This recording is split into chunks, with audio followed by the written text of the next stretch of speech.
Olá pessoal, nós vamos dar continuidade ao nosso treinamento da CIPA e hoje nós vamos falar dos assuntos relacionados à questão de análise de acidentes de trabalho. Então, quando nós falamos da investigação da análise de acidentes de trabalho, a gente está tentando entender esse processo, como ele se desenvolve e como os membros da CIPA devem atuar nesse sentido. Então, as etapas de investigação, elas constituem um fator muito importante para poder chegar nos resultados que se espera em relação a evitar novos acidentes, a ter uma maior garantia de que as pessoas não sofrerão aquele acidente numa segunda oportunidade. Então as etapas são coletar os fatos, descrevendo o ocorrido. Então é necessário fazer uma análise apurada sobre o que aconteceu, analisar o acidente, identificando suas causas. Então pode-se utilizar algumas ferramentas como efeito Ishikawa, causa-efeito, que você analisa quais foram as causas e quais as consequências que foram geradas em relação ao acidente. Você pode definir também as medidas preventivas e acompanhando a execução dessas medidas preventivas. Isso é muito importante, que às vezes essa continuidade não é bem avaliada e no futuro você corre um risco de ter novamente esse tipo de acidente. E a análise do caso, definir os atos e condições seguras, olhando nesse caso, houve efetivamente um ato inseguro ou era uma condição insegura, como que isso transcorreu nesse momento. Defina as causas da lesão, o que efetivamente causou aquela lesão. Defina as falhas de supervisão. Então aí a gente está relacionando não a figura de um supervisor, mas na supervisão sobre o processo, se o processo estava sendo bem acompanhado em relação a essas questões de procedimentos da forma adequada. E estabeleça medidas corretivas, que são aquelas medidas que vão atuar de forma imediata, e medidas preventivas que vão evitar novos acidentes. Vamos ver um filme falando um pouco sobre essa questão da análise do acidente.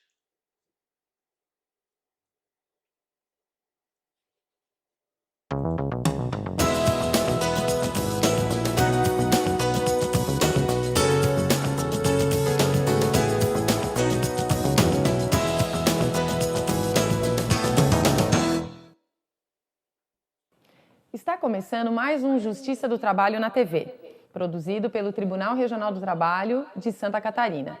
Segundo estimativas da Organização Internacional do Trabalho, OIT, ocorrem em todo o mundo 270 milhões de acidentes de trabalho. Só no Brasil, de acordo com o Anuário da Previdência Social, cerca de 8 trabalhadores morrem diariamente vítimas de acidentes laborais. Para saber como evitá-los e quais as condições ideais de segurança do trabalhador, vamos conversar com o engenheiro e professor do Instituto Federal de Pernambuco, Fabrício Varejão, especialista em segurança do trabalho. Muito bem-vindo, professor Fabrício, obrigada por sua participação. Eu que agradeço. Como falamos na abertura do programa, as estatísticas sobre acidentes de trabalho são realmente alarmantes. Segundo o Anuário da Previdência Social, o Brasil registrou, em 2013, cerca de 720 mil acidentes.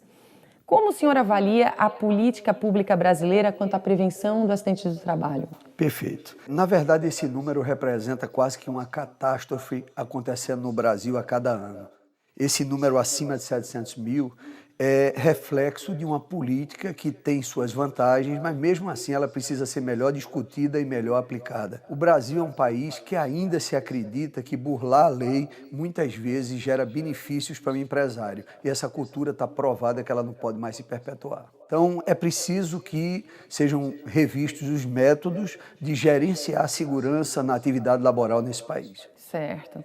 É sabido que os acidentes de trabalho causam prejuízos não somente para os trabalhadores, mas também para as empresas e o governo.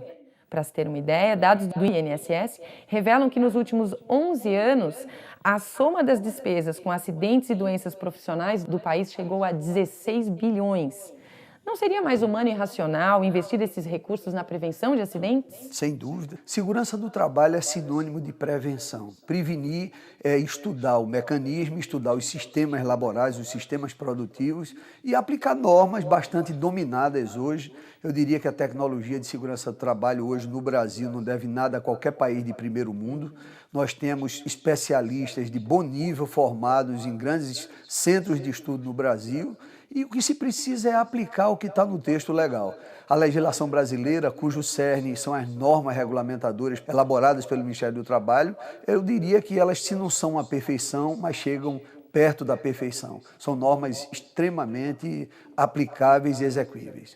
Agora, essa cultura da prevenção, ela implica necessariamente um aumento de custos. Pelo menos é dessa forma que é enxergada pelo empresário. Como mudar essa cultura de entender que não é custo e sim um investimento? Sem dúvida. Não se faz necessário que o trabalhador tenha que amargar um acidente do trabalho, um processo judicial para saber o custo de um acidente do trabalho. Ao saber o custo de um acidente do trabalho, ele vai poder aquilatar o quanto é mais barato investir na prevenção. Muitas vezes um capacete, uns óculos, uma luva, um treinamento por um especialista, um profissional habilitado, infinitas vezes bem mais barato do que corrigir. E esse ditado que a gente já conhecia dos nossos avós, que é prevenir é melhor do que remediar, sem dúvida continua verdadeiro. E quais as normas e os critérios para realizar a investigação do acidente de trabalho? Ok. Eu digo que a investigação do acidente do trabalho é uma prática e uma metodologia fundamental para se melhorar o sistema laboral em termos de acidente do trabalho. Se você não aprende com a ocorrência hoje, a possibilidade dela voltar a acontecer é muito grande. E eu diria mais, o acidente do trabalho é um infortúnio que traz todo tipo de prejuízo. Desde a dor para o acidentado e sua família, para a empresa que paga o salário dele pelos primeiros 15 ou quem sabe 30 dias, porque essa lei está em plena discussão atualmente, e o governo que paga através da Previdência Social, colocação de próteses, órteses, habilitação e o auxílio doença acidentário. Então, os custos são muito grandes. Então, o acidente do trabalho deixa muita sequela, mas deixa uma coisa boa, é o aprendizado. E através da investigação é que nós aprendemos para tomar medidas que ele não volte a acontecer. Essa é a grande vantagem da investigação. O senhor fala em 3 metodologias. O uso dos princípios da árvore dos porquês, Perfeito. método dos 6 M's e o método da árvore das causas. Sem Você dúvida. pode explicar um pouquinho de cada um? Perfeito. Eu queria fazer uma ressalva de que os especialistas em segurança do trabalho, eu leciono em universidade lá em Recife, essa disciplina de investigação e análise de acidente há muito tempo, e muitos autores citam apenas, quando muito, uma linha sobre esse tema, como se nascesse já conhecendo como investigar um acidente do trabalho. E, na verdade, eu precisei pesquisar mais, me aprofundar mais, cheguei a lançar um livro sobre esse tema, e ele, graças a Deus, é bem aceito nas universidades hoje em dia, e é preciso explicar aos alunos que métodos usar para fazer a investigação corretamente. O primeiro método que você se referiu é um método bastante simples, o método da árvore dos porquês. Ele se baseia numa sucessão de perguntas que você faz a uma pessoa que tem um mínimo de informação sobre a ocorrência e, na medida que ela vai lhe respondendo, você vai sequencialmente construindo uma realidade em cima de um fato que você não presenciou. Isso vai elucidar em que circunstâncias aconteceu o acidente do trabalho. Popularmente disse que esse método é o método fofoqueiro. É a pessoa que pergunta até exaustão a matar sua curiosidade. Mas da curiosidade é que se chega realmente ao objetivo, que é saber as causas que levaram ao acidente mais à frente. Um segundo método do 6M simplesmente é um resumo de 6 palavrinhas que começam com a letra M. É mão de obra, método, medição, matéria-prima, meio ambiente e maquinário. Então, o que se entende é que as causas que levam ao acidente do trabalho, elas estão relacionadas a cada um desses M's e, a partir daí, o investigador vai buscar, como um direcionador, causas que estejam ligadas a cada um desses fatores. É um método simples, uma espinha de peixe, método de causa e ação, Ishikawa, que veio da França do pós-guerra, e muito usado, inclusive em áreas além da área de segurança do trabalho, de fácil aplicação. E, por fim, o último método. O último método é o método da árvore das causas. Países desenvolvidos, a exemplo da França, nos anos 70, elas controlavam suas estatísticas de acidente do trabalho e viam que, ano após ano, os números iam decrescendo. Era um país que estava investindo na prevenção e o natural era os números decrescerem. Mas nos anos 70, como do nada, os números começaram a retroagir e subir. Imediatamente, o Instituto Francês de Seguridade e Pesquisa, o INRS francês, conclamou a classe de cientistas e estudiosos de prevenção de acidentes, da infortunística, e desenvolveu o método da árvore das causas, que nada mais é de se assemelhar de construir graficamente uma árvore onde as ramificações dessa árvore estão repletas de causas que levaram ao acidente do trabalho. 3 metodologias simples e aplicáveis a qualquer situação. Professor, como a investigação e a análise das causas dos acidentes de trabalho no ambiente laboral contribuem para a prevenção deles? Sem dúvida. Se não se conhece a causa que motivou um infortúnio, um evento danoso, não se sabe sequer como corrigi-lo.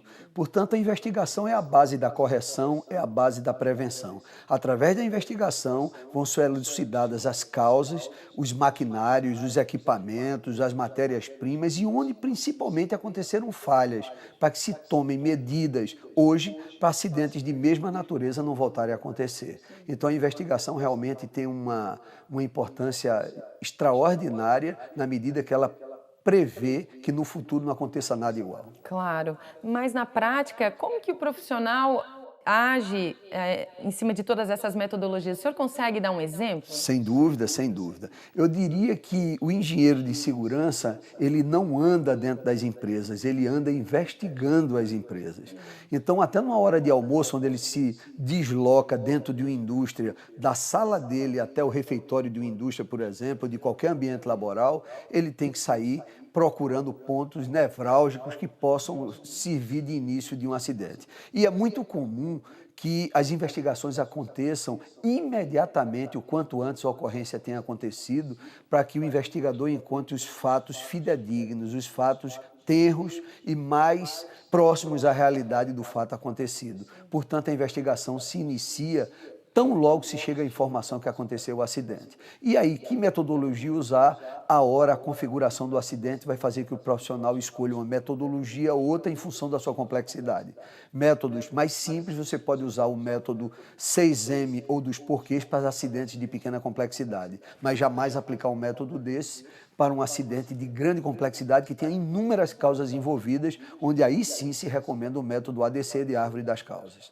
Então o profissional realmente tem que saber que metodologia usar em cada caso de investigação. E mais do que explorar como que o acidente se deu, essa investigação, ela busca culpados?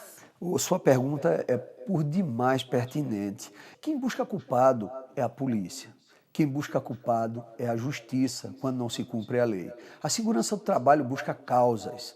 Eu costumo dar exemplo até a meus alunos, um seguinte exemplo. João correu, caiu, quebrou o braço. O que é que aconteceu com o João? O João quebrou o braço, foi o acidente com o João. Por que o João quebrou o braço? Porque caiu.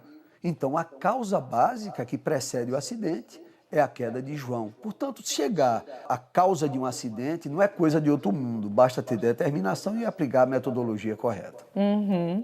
E a partir da sua experiência, o senhor poderia dar exemplos dos principais equívocos cometidos no ambiente laboral e que resultam em acidentes de trabalho? Sem dúvida, sem dúvida. As causas de acidente do trabalho são múltiplas. Eu não poderia aqui esmiuçar cada um dos grupos, mas os grandes grupos associados que levam ao acidente do trabalho são falhas mecânicas em máquinas e equipamentos, são falhas humanas, desde uma pressa, o exibicionismo, a burla de um dispositivo de segurança que a pessoa simplesmente age no sentido de tirar proveito da velocidade da máquina, o não uso do equipamento de proteção individual e também a improvisação de mão de obra, aliás, tão praticada no Brasil.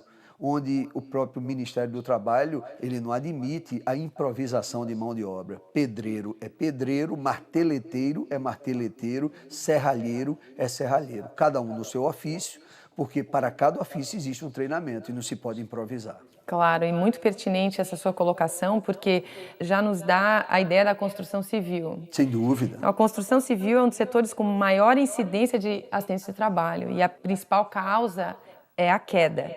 Que recomendações o senhor daria para diminuir os riscos nessa atividade e aumentar a saúde e segurança do trabalhador? Aqui eu gostaria até de fazer um depoimento. Eu, até de formação, sou engenheiro civil e comecei minha vida há 35 anos dentro de canteiro de obra. Eu pude assistir nessa época estroncas de escoramento caindo na cabeça sobre o trabalhador que sequer recebia um capacete.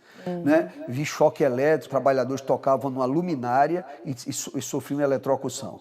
Mas hoje eu poderia lhe dizer com certeza que queda ainda é a maior causa de acidente na construção civil. E mais, no Brasil e no mundo, chegando a representar 50% dos acidentes no canteiro de obra. Lamentável. E a solução que você me questionou está no desenvolvimento do projeto de proteções coletivas, que é uma das partes do programa de condições de meio ambiente do trabalho da indústria da construção, obrigatório, baseado na norma regulamentadora número 18, para toda obra civil a partir de 20 empregados. Basta desenvolver o projeto de proteções coletivas, como linhas de vida para amarrar o cinto de segurança, trabalhar constantemente atrelado, botar guarda-corpo na borda das lajes, colocar bandeja para amortecer queda de objetos, para não ganhar uma velocidade muito alta atingindo pessoas no canteiro, e mais do que isso, máximo de cuidado e inspeção no seu dia a dia e entregar os projetos a profissionais habilitados previstos em lei que possam responder pelas ações que estão acontecendo no canteiro de obra.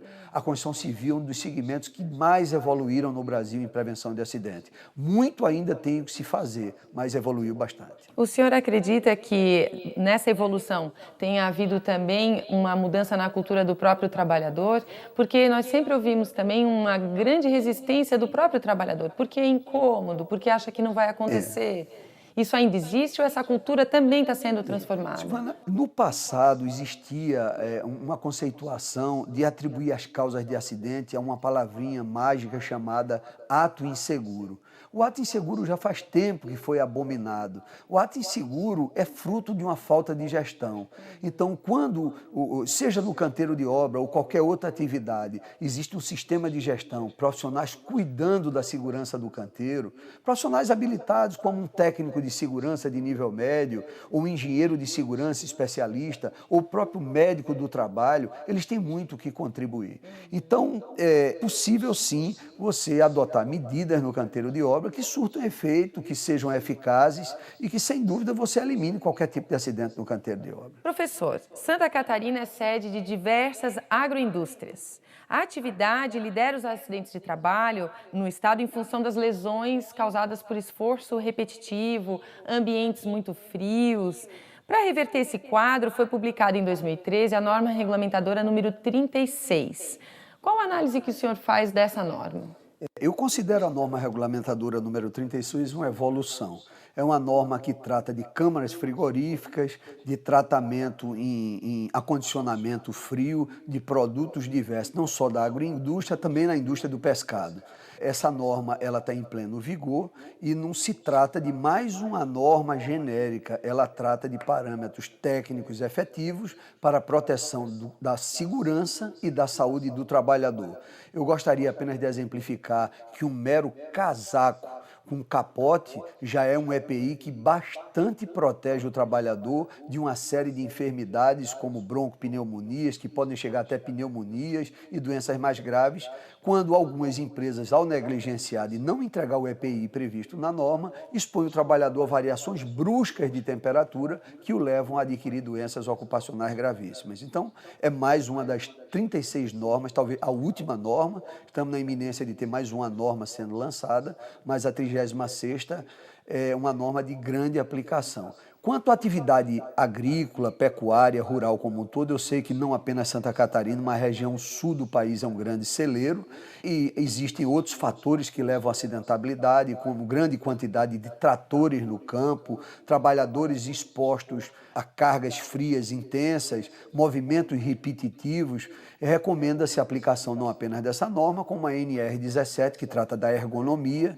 que trata de evitar a DORT, a doença osteomuscular relacionada ao trabalho, e outros fatores, desde o conforto de um operador de trator que passa quantas horas, 10 horas por dia sobre um banco de um equipamento. Portanto, é mais uma atividade que não é por falta de lei que ela precisa ser administrada. As normas estão aí para serem seguidas. Claro, o senhor fez referência ao EPI, Equipamento de Proteção Individual. Afinal de contas, o EPI, ele realmente protege o trabalhador em amplo sentido, em todos os ramos do trabalho, por exemplo, nos metalúrgicos, a proteção contra o barulho, contra o calor excessivo, entre tantos outros?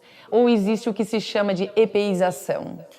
Eu acho sua pergunta extremamente importante porque ela é esclarecedora para todo e qualquer segmento da atividade econômica do país. Veja, equipamento de proteção individual é todo aquele conferido gratuitamente ao trabalhador a partir de uma entrega. O trabalhador registra em ficha o seu recebimento, recebe um treinamento adequado e a partir daí começa a usá-lo de forma efetiva. Eu queria dizer que o EPI não é salvador da humanidade. O EPI é um equipamento de proteção que minimiza uma possível lesão sofrida. Ele não evita o acidente, nem elimina o risco da possibilidade do acidente. Então, o risco vai estar presente. Em caso de o risco se transformar em acidente em acontecendo, o EPI minimiza a lesão. Em particular, o protetor auricular, que protege o sistema auditivo, o ruído é um dos males de todo o planeta mais frequentes. A União Europeia hoje vive em busca de tentar solucionar a exposição ao ruído nas grandes cidades. E no Brasil não é diferente. Você falou o setor metalúrgico. O setor metalúrgico, realmente, o nível de ruído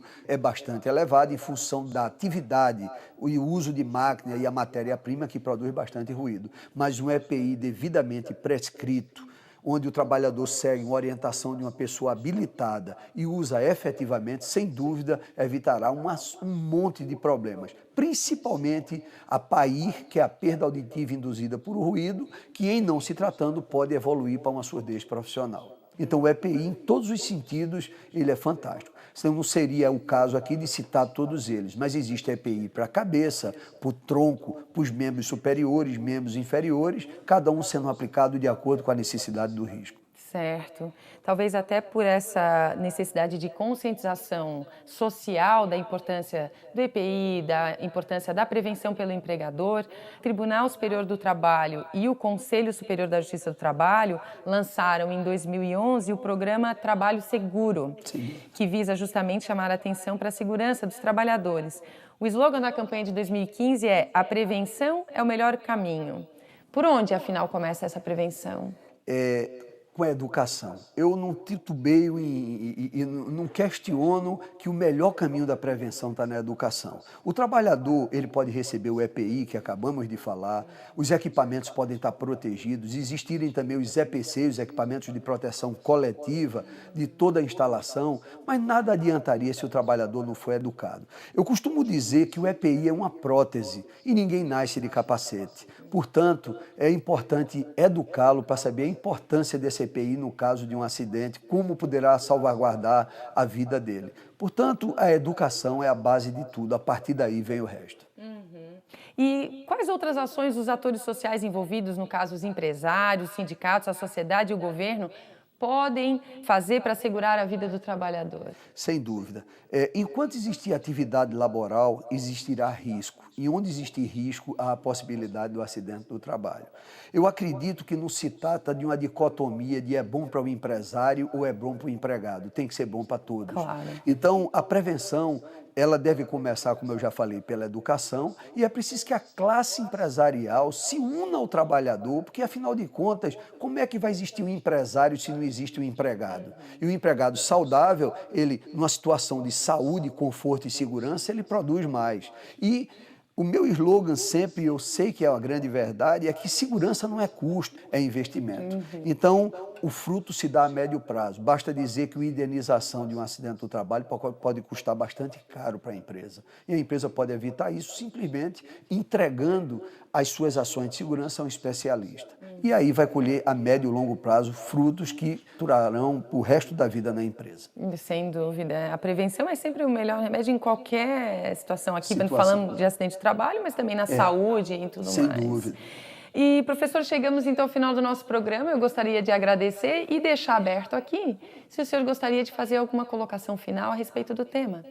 Silvana, eu agradeço demais, eu elogio aqui a iniciativa do Tribunal Regional do Trabalho de Santa Catarina, o programa Trabalho Seguro, que tem uma importância imensa para esse país e que sirva de exemplo para todo o país. E digo que o Brasil ainda, infelizmente, ocupa no ranking mundial a 4ª posição em termos de números de acidentes, ficando apenas atrás da China, da Índia e do México. É o 4º país.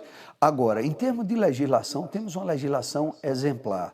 O que falta agora é uma maior fiscalização por parte do Ministério do Trabalho, que eu vejo que pode atuar de forma muito mais educativa e orientativa do que punitiva, aplicando infrações, e a consciência do trabalhador, que tem que cumprir também a sua parte. Então, dessa união, eu acho que o Brasil poderá, a médio e longo prazo, sair desse problema gravíssimo que vem dilacerando trabalhadores, famílias e o próprio governo através das despesas altíssimas, onerosas do Ministério da Previdência Social. Esse é meu pensamento. E perseverar em tudo para que se atinja os resultados esperados. E lhe agradecer mais uma vez pela oportunidade. Nós que agradecemos. Muito obrigada por sua participação, professor. Obrigado. Chegamos ao fim do nosso programa. Hoje conversamos com o engenheiro e professor Fabrício Varejão sobre a investigação do acidente de trabalho. Voltamos semana que vem com mais um tema de seu interesse. Muito interessante essa entrevista, né, com o Fabrício, que deixa bem claro a importância desses pontos. Ele fala também algumas coisas importantes em relação ao comportamento, de forma geral, dos empresários no Brasil, né, que ocupa o 4º lugar aí em acidentes, e há uma preocupação talvez não tão séria em relação a esses cuidados necessários, e também que o Brasil é um dos melhores países em relação à legislação trabalhista, né, de segurança do trabalho. Então, olha que coisa interessante, né? Ao mesmo tempo que a gente tem uma ótima legislação, né, a gente também não tem uma boa consciência. E não é só a consciência do empresário também. O empregado também tem dificuldade em aceitar o uso do EPI, ele não gosta porque incomoda, ele acha que não é necessário. Então, existem aí várias questões que influenciam muito seriamente nesse comportamento, em que a CIPA tem que atuar com uma forma muito segura, né? Muito ativa em relação a isso, para que as pessoas recebam essa orientação, essa educação, e a utilização dos equipamentos de segurança passe a ser uma coisa normal, rotineira, de forma que as pessoas estejam efetivamente mais protegidas no ambiente de trabalho. Então vamos agora falar um pouquinho sobre os riscos ambientais. Então vamos à classificação. Riscos ambientais são agentes presentes no ambiente de trabalho, capazes de afetar o trabalhador a curto, médio e longo prazo. E aí é interessante, né, falar um pouquinho sobre isso, porque a gente às vezes só percebe aquelas coisas que são a curto prazo. Então, alguma coisa que seja imediata, né? O risco de uma queda, o risco de se queimar numa máquina que está aquecida ou em movimento. A gente tem muita preocupação, às vezes, com esse tipo de acidente, mas esquece que existem acidentes que vão afetar o trabalhador a longo prazo, com o excesso de ruído, né, a falta da utilização do EPI. Isso não aparece imediatamente, vai aparecer lá na frente. Então, às vezes, a gente deixa um pouco de dar atenção a essas coisas e se preocupa mais com as coisas mais imediatas. Então, é só um ponto importante para a gente refletir aí, né? Então,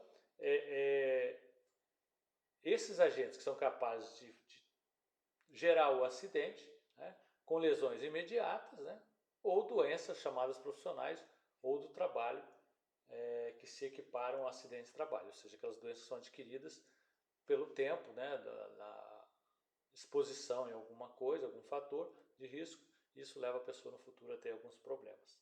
Uma das atribuições da CIPA é de identificar e relatar os riscos existentes nos setores e processos de trabalho.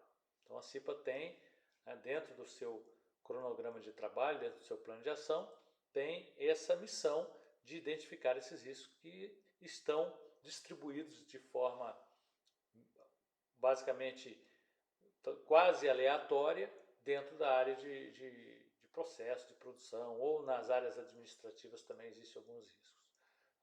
Para isso é necessário que se conheça os riscos, então a gente tem que ter um conhecimento sobre riscos que podem existir nesses setores. Então, analisar, a gente precisa ter essa noção, essa boa definição do que são esses riscos, solicitando medidas para que os mesmos possam ser eliminados ou neutralizados. Então, a gente tem que ter essa missão dentro da CIPA de atuar em cima dos riscos ambientais. Aí são identificados, a partir do momento que são identificados os riscos, a gente tem essa verdadeira missão de eliminá-los. A gente não pode simplesmente identificá-los e deixar os riscos continuarem por ali. Então vamos conhecer um pouquinho mais sobre os riscos. Tem os riscos físicos, e aí existe uma identificação que é a cor verde, que vai mostrar que existem riscos físicos ali. Quais são? Os principais ali: ruídos, vibrações, radiações, frio, calor, pressão e umidade. Então são aqueles riscos que vão atuar em cima do indivíduo nessas características. Depois nós temos os riscos químicos, aí a cor vermelha para demonstrar isso.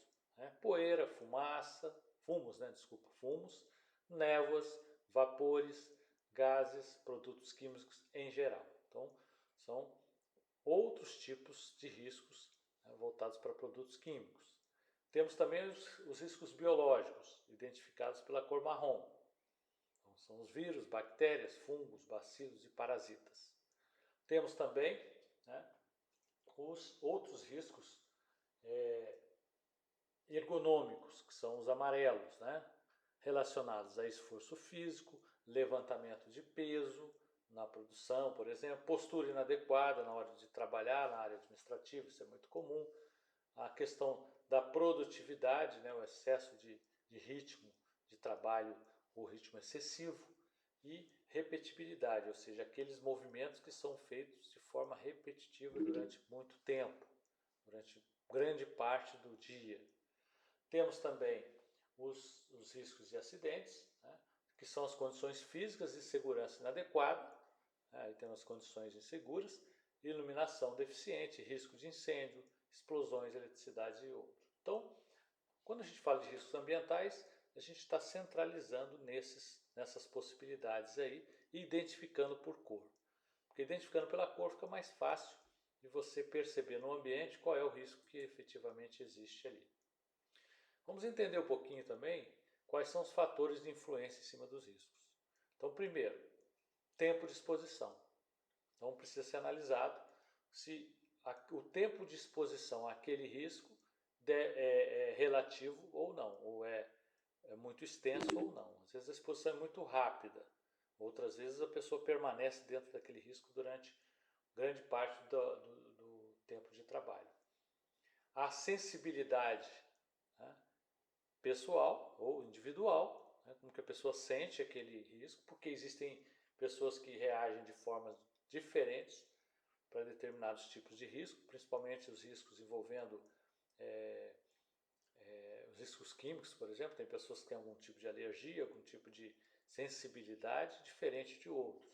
Então você arrisca muito mais colocando uma pessoa que tem algum tipo de sensibilidade dentro de um processo desse. Uma pessoa com bronquite, por exemplo, trabalhar numa área de pintura, é bem complexo.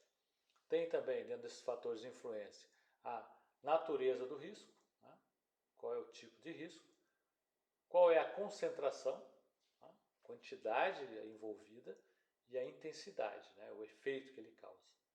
Então, esses são os fatores de influência. Então, quais são as vias de ingresso no nosso organismo? Como é que a gente se expõe e é afetado por esses riscos, né? A gente tem a área respiratória, você está num ambiente que você está respirando, então está inalando algum tipo de produto químico, por exemplo, ou algum vírus, alguma bactéria, isso está entrando pelo seu organismo pelas vias respiratórias. Pela via cutânea, que é a exposição, né, manual ou corporal, né, em contato com algum equipamento, ou algum produto, alguma coisa que vai afetar o seu organismo, e digestiva, né, quando você ingere alguma coisa e isso vai te causar alguma complicação. Então esses são os fatores de influência e as vias de ingresso no organismo que nós temos. Vamos falar um pouquinho de riscos físicos agora. Então o ruído, né? Qual a consequência do ruído? E o ruído acho que é um ponto importante de se tratar aqui, porque é normal em qualquer ambiente de trabalho, praticamente, né? Nós falamos na questão industrial. Não necessariamente numa área administrativa, mas numa área industrial é muito raro um ambiente que não tenha um ruído, né, em determinado grau. Então, quais as consequências das pessoas que são expostas ao ruído? Cansaço, irritação, dores de cabeça, diminuição da audição, né, logicamente o ruído vai afetando, problemas do aparelho digestivo, taquicardia, perigo de infarto. Então olha só como o ruído, que é uma coisa que a gente acha que só afeta às vezes o ouvido em si, ele afeta outros órgãos importantes, né, inclusive o coração. Então é uma análise muito importante entender o que o ruído causa nas pessoas, até para a gente pessoalmente pensar na utilização do equipamento de segurança, né? O EPI, no caso, para a questão auditiva, utilizar da forma correta, né? Utilizar durante todo o processo que você está exposto ao ruído. Outro risco físico, vibrações, né? Causa também nas pessoas, né, cansaço, irritação, dores nos membros, dores na coluna, doença dos movimentos, artrite, problema digestivo, lesões ósseas, lesões dos tecidos moles. Quer dizer, então você tem uma série de impactos, né, de consequências relacionadas às vibrações. E às vezes a gente trabalha nesse processo e não percebe isso. Tá? Normalmente são coisas que vão acontecendo com o tempo. E quando a gente percebe, às vezes não dá mais para retroagir. Não dá mais para, né, para cuidar. São alguns tipos de consequências que às vezes são para sempre. Então raramente você consegue reverter isso. A questão do calor, né? Aí a taquicardia, quer dizer, influencia a respiração, então o coração acelera para poder dar essa condição. Aumento da pulsação, cansaço, irritação, né? Internação, prostração, né? Prostração térmica, que a gente fala, a pessoa está cansada, não consegue nem se movimentar, choque térmico, fadiga, né? Fadiga térmica, perturbação das funções digestivas, hipertensão. Então olha quantos fatores, né, o calor pode gerar numa pessoa. E às vezes a gente não está consciente disso, apenas acha que está calor, eu vou ficar suando aqui um pouco, mas é só isso, é só um incômodo. Não, na realidade não é só um incômodo, não, tem consequências que são importantes. E as consequências elas vão acontecer, né, de forma gradativa. Elas não acontecem naquele mesmo momento. Algumas coisas assim, né, é o suor, algumas coisas assim, mas a sensação térmica também. Mas você vai sofrer influência disso para frente. Então é muito importante. Da mesma forma que o calor, o frio também. Né? O frio pode gerar feridas, né? Dependendo da temperatura, ou você tocar em algo com uma temperatura muito baixa, rachaduras e necrose na pele, né? O frio pode necrosar. Né?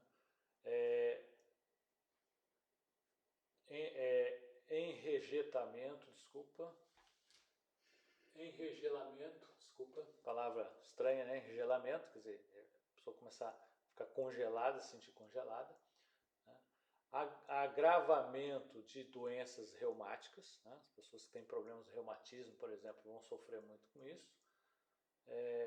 Predisposição para acidentes, pessoa começa a ficar mais lenta também, um pouco mais desatenta, e predisposição para doenças das vias respiratórias. Né? Então, você sabe que no período mais frio a gente tem mais facilidade de adquirir algumas doenças respiratórias.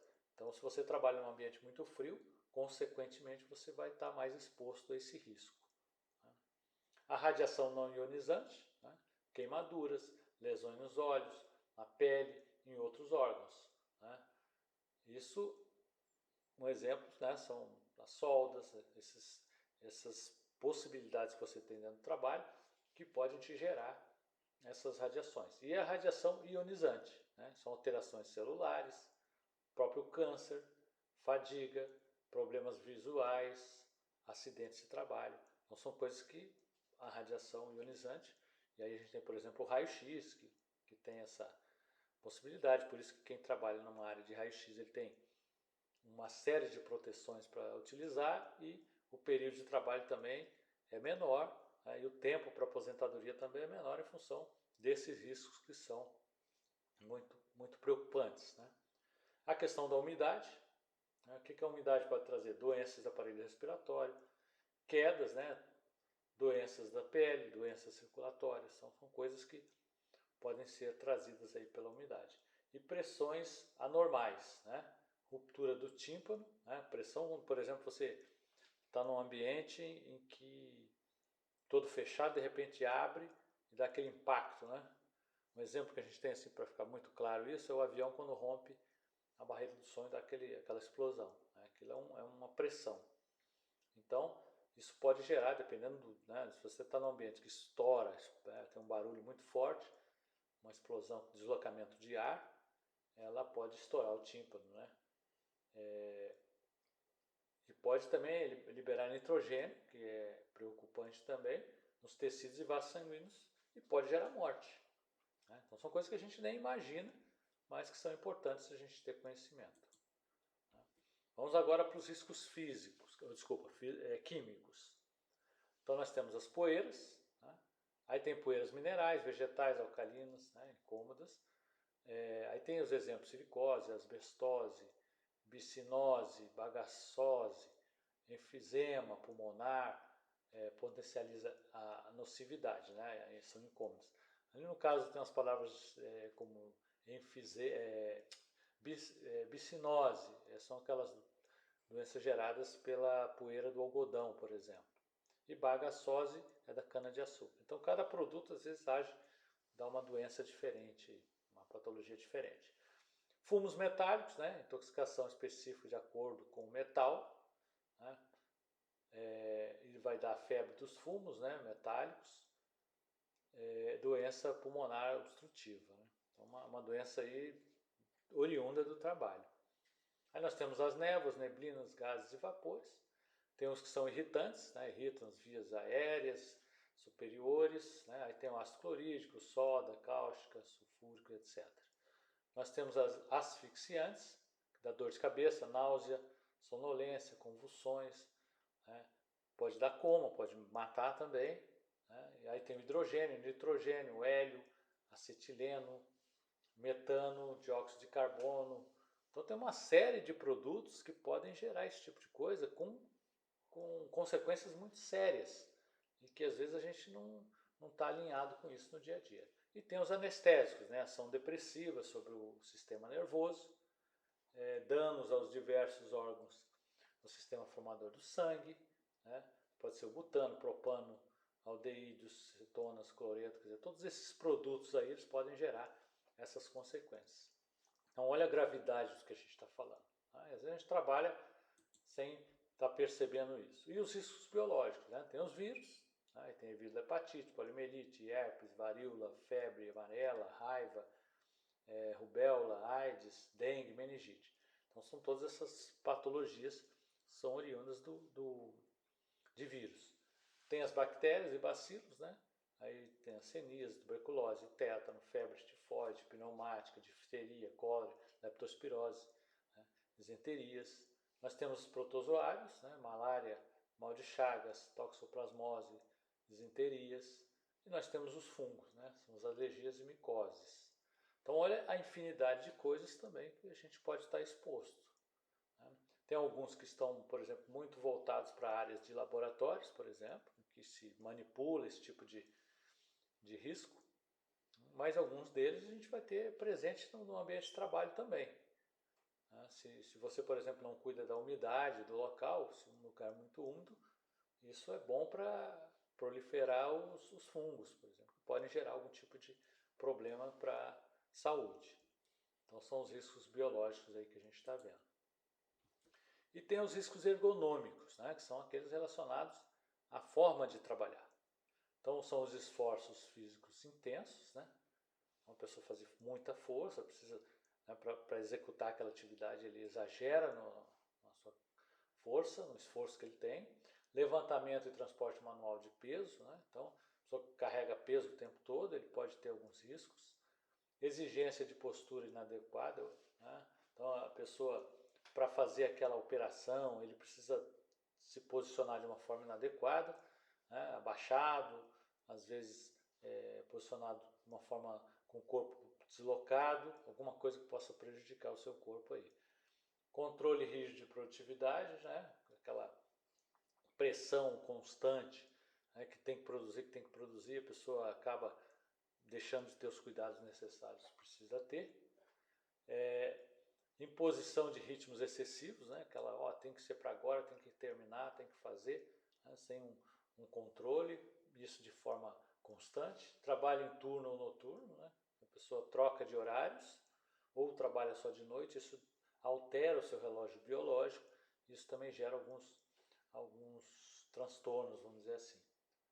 Jornada prolongada de trabalho, né? O pessoal trabalhar muitas horas, fazer muitas horas extras, né? Trabalhar aí 10 horas por dia, por exemplo, fazendo horas extras, de forma constante, isso também gera algum risco. Monotonia e repetitividade, aquelas atividades, né? A pessoa fica fazendo da mesma forma o tempo todo, sentado às vezes, ou mesmo de pé, mas fazendo de uma mesma forma, isso também prejudica. E outras situações causadoras de estresse físico ou psíquico. Então tem questões também psicológicas que vão gerar, né? A pressão, por exemplo, o assédio moral dentro do trabalho, isso vai gerar também algum problema lá na frente. Né? Então as consequências, de um modo geral, né? Devendo haver uma análise mais detalhada, caso a caso, tais riscos podem causar cansaço, dores musculares, fraquezas, doenças tipo hipertensão, úlceras, doenças nervosas, agravamento de diabetes, alterações do sono e do libido, a alteração na vida social com reflexo na saúde, no comportamento, acidentes, problemas na coluna vertebral, taquicardia, cardiopatia, vários problemas relacionados também à questão pulmonar, né? E isso pode gerar aí diversas consequências aí. Então, olha a preocupação hoje com a questão ergonômica. Como colocar as pessoas no trabalho da melhor forma possível para que elas possam executar suas atividades, né, sem prejudicar o seu organismo e depois gerar prejuízo, né, tanto para ela, que é quem mais perde com isso, como para a organização, que de alguma forma vai ter que pagar por esse risco aí que não foi resolvido na hora que deveria. Vamos falar um pouquinho agora de riscos de acidente. Então, por exemplo, arranjo físico inadequado. Se a gente trouxer para o nosso lado de casa aquela mesinha de centro na sala que você entra todo dia e dá uma tropeção nela. Na empresa também tem algumas coisas que ficam num lugar inadequado. Você vai, toda vez que passa, você bate lá naquilo, encosta, tem o risco de bater. Máquinas e equipamentos sem proteção. Tem aqueles equipamentos em movimento, ou máquinas, e não tem uma proteção. Se alguém tenta passar perto ou coloca a mão em alguma coisa, pode ter um risco de ferimento aí. Ferramentas inadequadas ou defeituosas. Está usando uma ferramenta que não é adequada, ela pode escapar, ela pode gerar ali um tranco, alguma coisa que pode gerar um acidente também. Iluminação inadequada, trabalhar sobre iluminação adequada tem dois aspectos. Ela dificulta a visão e pode te atrapalhar de uma certa forma, e ela também pode causar outros problemas a longo prazo, né? A falta da eliminação. Eletricidade, né? Se tem eletricidade, existe risco de acidente. Então é uma atenção especial, né? Existem NRs específicas para falar de eletricidade, né, NR10, por exemplo, porque é muito sério a questão da eletricidade, o risco é muito alto. Probabilidade de incêndio ou explosão, né, áreas que você estoca produtos químicos, por exemplo, tem um risco iminente ali de um incêndio ou até mesmo de explosão. Armazenamento inadequado, né, coloca as coisas no local inadequado, onde não deveria colocar, ou não tem a proteção adequada, isso pode gerar também acidentes de trabalho. Animais peçonhentos, isso às vezes a gente acha que não é comum, mas é comum em muitas áreas, aí, principalmente nas áreas mais próximas da área rural, de ter cobras, né, escorpiões, lacrais que entram no estoque ou entram no armazém e podem gerar riscos aí, considerados. Né? E principalmente também quem trabalha com cana-de-açúcar, né, na área rural, no agronegócio, então esse risco ainda é mais iminente. E outras situações de risco que poderão contribuir para a ocorrência de acidentes. Né? Consequências são os acidentes e doenças profissionais. Então tudo isso aí pode gerar essas questões aí. Como que é preciso ser feito o controle de risco? Né? Quais são as medidas de controle de risco? Existem, né, umas que nós consideramos técnicas, que tem a ver com a utilização de equipamentos de proteção coletiva e equipamentos de proteção individual. Tem as médicas, né, que é a presença de um médico ou os exames médicos, toda a parte relacionada à saúde. Tem a parte administrativa, né, que é da organização do negócio, e a educativa, que trata das pessoas. Né? Então, dentro das medidas técnicas, a gente já viu que tem o EPC e o EPI. Né? A prioridade é a utilização do EPC. Então, caso tenha algum risco, prioritariamente se coloca o EPC. Não sendo suficiente, aí sim vem o EPI. Então, na realidade, a gente pensar um pouquinho antes assim, o ideal é que não haja o risco, mas havendo risco, né, o EPC vem para eliminar ou neutralizar, né, ou às vezes até mesmo para sinalizar. Pode ser, um EPC pode ser uma sinalização. Isso vai evitar ou diminuir, né, o EPI vai evitar ou diminuir a lesão. Então, primeiro, evitar, né, antes de colocar o EPC, tentar extinguir o risco. Não conseguindo extinguir, você utiliza um EPC. Mesmo com o EPC ainda havendo algum risco, você utiliza o EPI.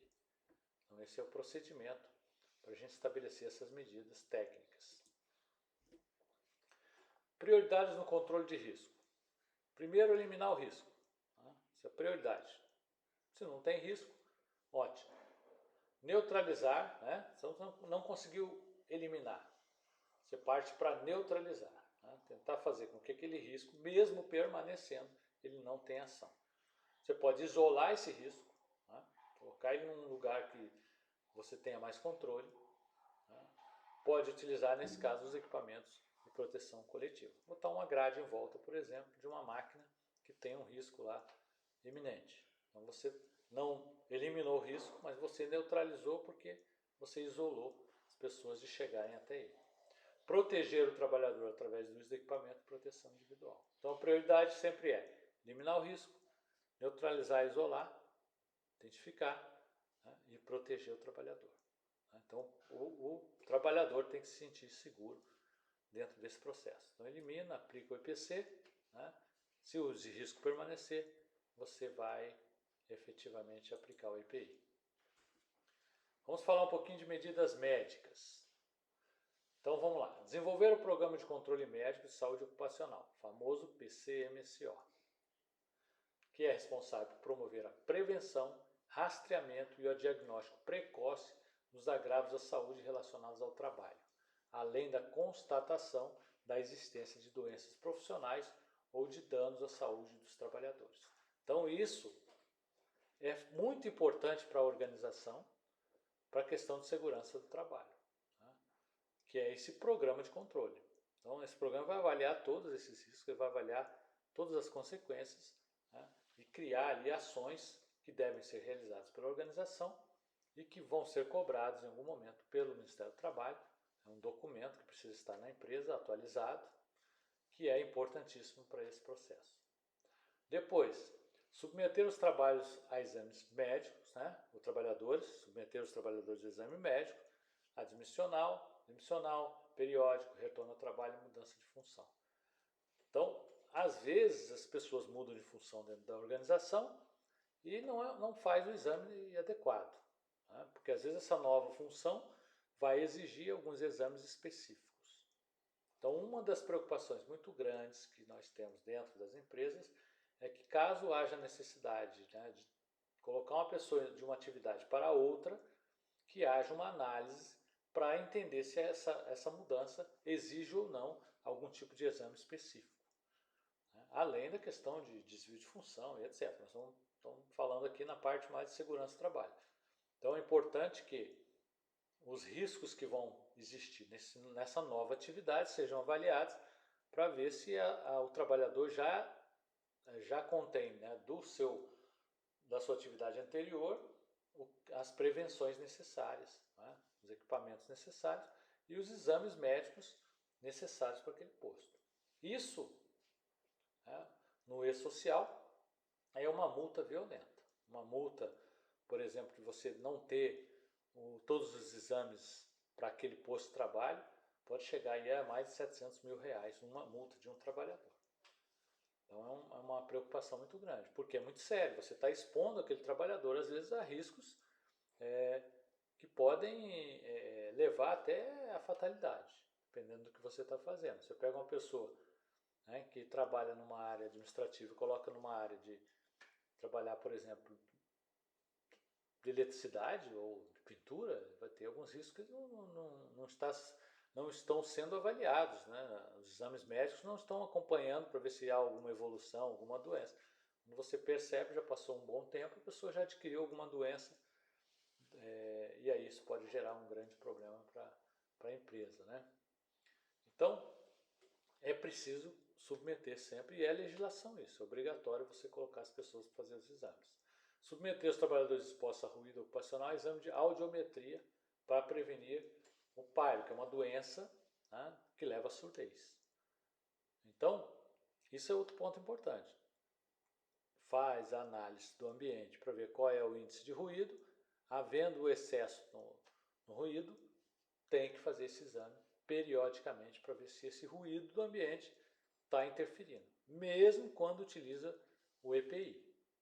O EPI não é suficiente para tirar essa necessidade de fazer esse exame. Então é importantíssimo, né, fazer esse exame de forma periódica. Promover campanhas de vacinação contra a gripe, hepatite, etc. Controlar e avaliar as causas de absenteísmo. Então, nem todas as empresas conseguem promover essas campanhas de vacinação, mas a prefeitura às vezes faz isso, né? Existem possibilidades aí, mas o ideal é que a empresa se envolva com isso, né, e faça essas campanhas acontecerem dentro da empresa também. E avaliar, né, e controlar e avaliar a questão do absenteísmo. As pessoas, quando começam a se ausentar do trabalho por motivos médicos, é bom que haja uma análise, né, desses motivos, para ver se há alguma coincidência em relação ao tipo de afastamento, se isso tem a ver com o tipo de atividade que você está tendo. Né? Então, se começa a ter muito afastamento por questões pulmonares, né, problemas no pulmão, talvez haja um problema aí para ser tratado com um risco químico. Se você, por exemplo, está tendo as pessoas com muito problema de coluna, talvez seja uma questão de ergonomia. Então, cada tipo de afastamento tem que ser analisado, né, dentro de um contexto, para tentar entender se existe algum problema de fato dentro da empresa que está causando aquele tipo de acidente ou de afastamento.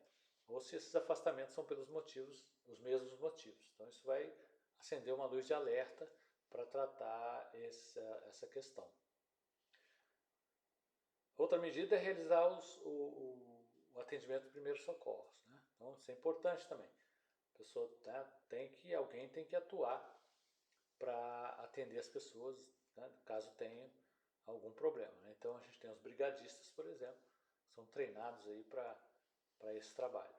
Trabalhar em conjunto com o SESMIT, né, que é na parte de investigação e análise dos acidentes de trabalho. Então a CIPA, mais o SESMIT, né, e mais o médico, todos eles têm que estar envolvidos nessa questão do acidente de trabalho. Né?